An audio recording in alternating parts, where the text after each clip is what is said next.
Good morning. Myself Jayesh Patel. Subject Analog Electronics. Chapter number 2 Oscillators. Today's topic is RC phase shift oscillator and Wien bridge oscillator. Objective same thing in circuit diagram, introductions, working, application, advantages and disadvantages.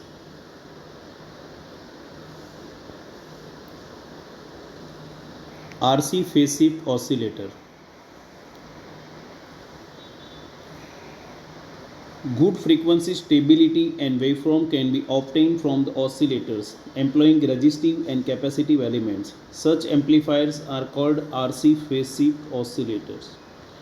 They can be used for very low frequency. જે RC phase shift oscillator જે છે generally આપણે એને low frequency purpose માટે use કરીએ છીએ. એ phase shift circuit essentially consists of a RC network. Majority આપણે resistors and capacitor એલિમેન્ટનો use કરીએ છીએ. The phase shift oscillator utilizes 3 RC circuit to provide the 180 degree phase shift that when coupled with the 180 degree of the itself provides the necessary feedback to sustain oscillator. The gain must be at least 29 to maintain the oscillation.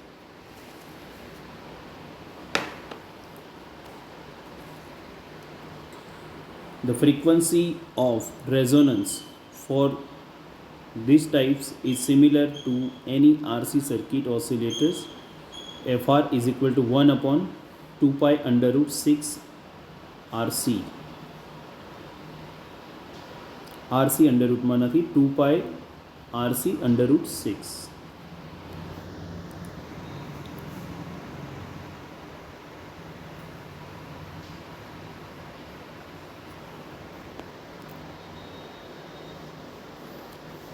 One RC network provides 60 degree phase shift and 3 RC networks provide a total phase shift of 180 degree.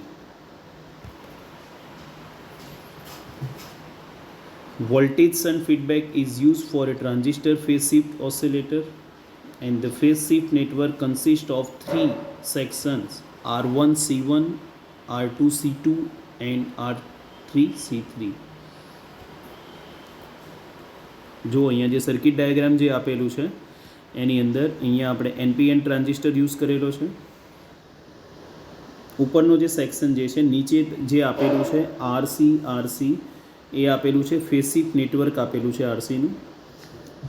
The voltage divider resistance R1 R2 provides the DC emitter base bias. RE and CE combinations provide temperature stability and prevents AC signal degenerations.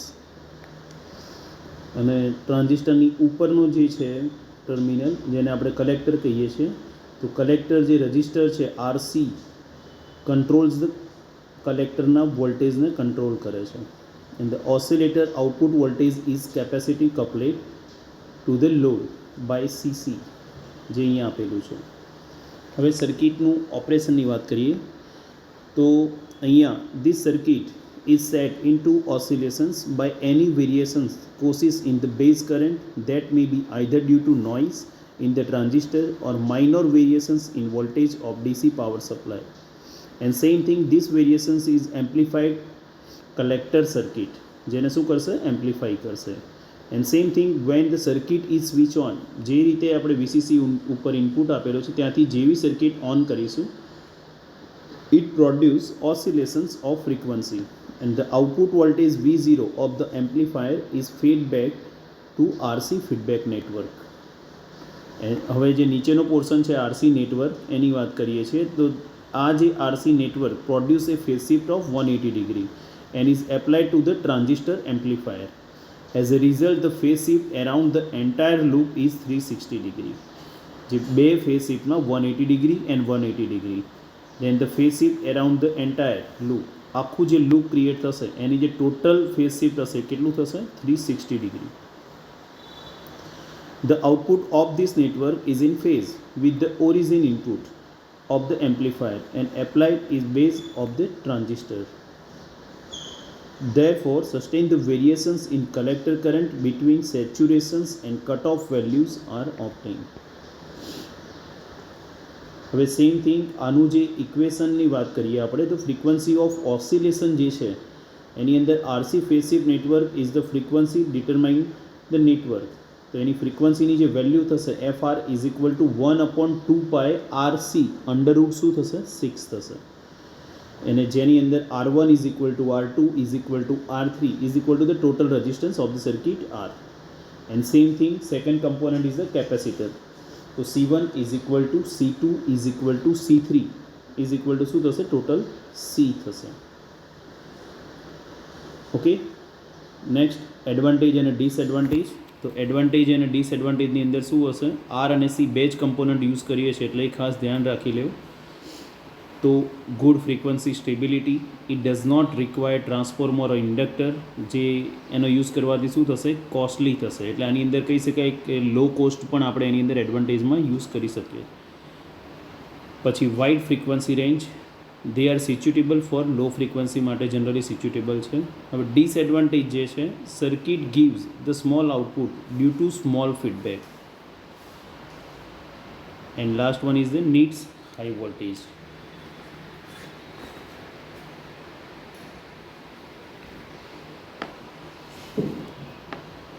Second one is the output is sine wave, that is quite distortion free. જે આનો output છે sine wave છે જેના કારણે distortion free છે.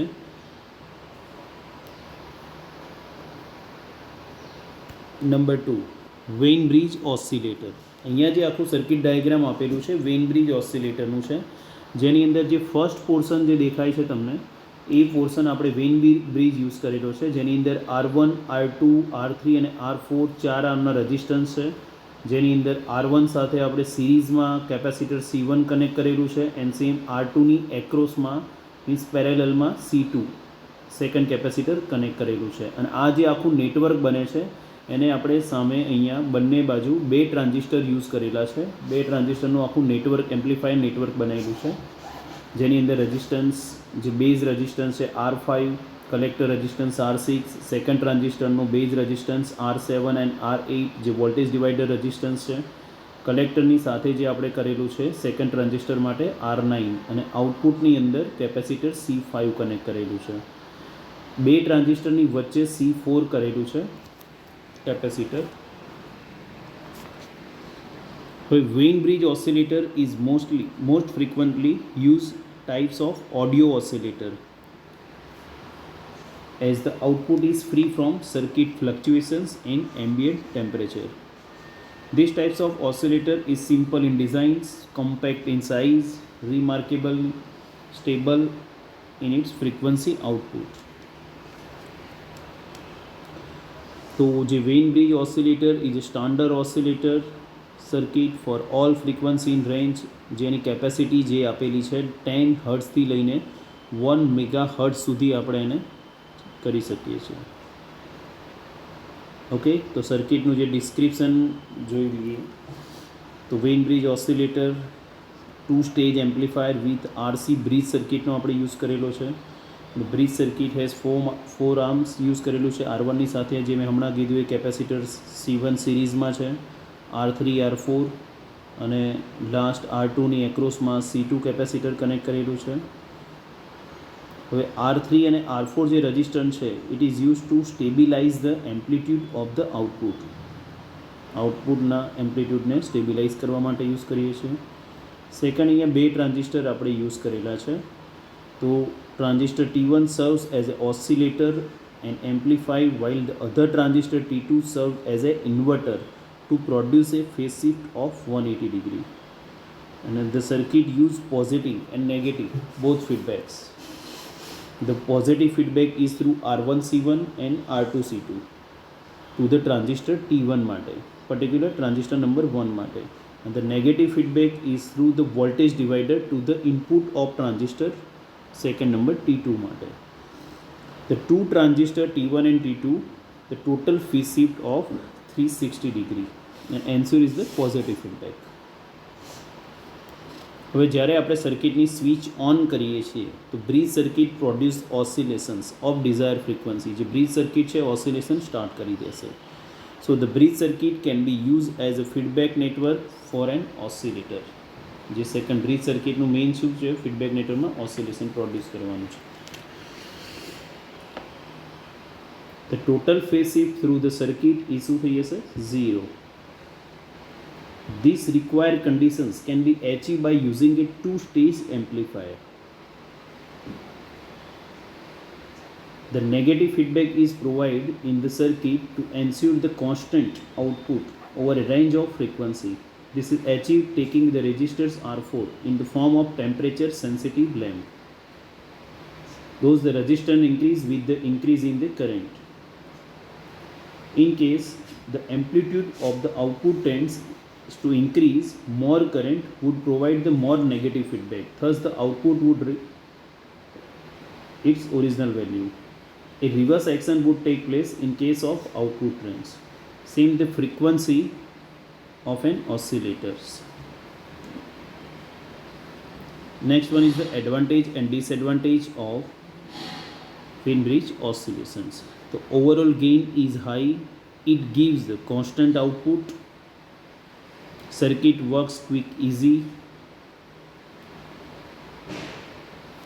It provides a stable, low distortion sine wave output over a wide range of frequency. The frequency of oscillations can be easily changed by varying the capacitance C1 and C2 simultaneously. The overall gain is high because of true transistor. કારણ કે આપણે બે transistor use કરેલા છે એટલે એનો overall gain શું રહેશે, હાઈ રહેશે. Same thing in disadvantages. So circuit require two transistors and large number of other component. અને જે ફ્રીક્વન્સીની જે સ્ટેબિલિટી છે થોડી ઓછી રહેશે. અને આ પ્રકારનું જે ઓસિલેટર છે એનો યુઝ આપણે કઈ જગ્યાએ કરી શકીએ છીએ, તો 10 હર્ટ્ઝથી લઈને 1 મેગા હર્ટ્ઝ સુધીની રેન્જ માટે. The Wien bridge oscillator is well situated for all the frequency range 10 હર્ટ્ઝથી લઈને 1 મેગા હર્ટ્ઝ સુધીનું. અને જે ફ્રીક્વન્સી ઓફ ઓસિલેશન જે એનું ઇક્વેશન જે છે, તો frequency of oscillation is determined by the series elements R1 C1 and parallel elements R2 C2 of the bridge. તો ઇક્વેશન થશે FR is equal to 1/2 under root R1 C1 અને R2 C2, જેની અંદર રેઝિસ્ટન્સની જે કિંમત છે R1 is equal to R2 is equal to R. And same thing કેપેસિટરની જે કિંમત છે C1 is equal to C2 is equal to C. જો એના આપણે યુઝ કરીએ તો ફાઇનલ ઇક્વેશન શું થશે, જે મેઇન ઇક્વેશન હતું frequency FR is equal to 1/2 under root R1 C1 R2 C2, કે જેની અંદર R1 R2 is equal to R છે and C1 C2 is equal to C છે. તો final is equal to 1/2 RC થશે, જે square થશે એટલે રૂટ નીકળી જશે. તો 1/2 RC. ઓકે, તો આ થશે Wien bridge. Okay, thank you.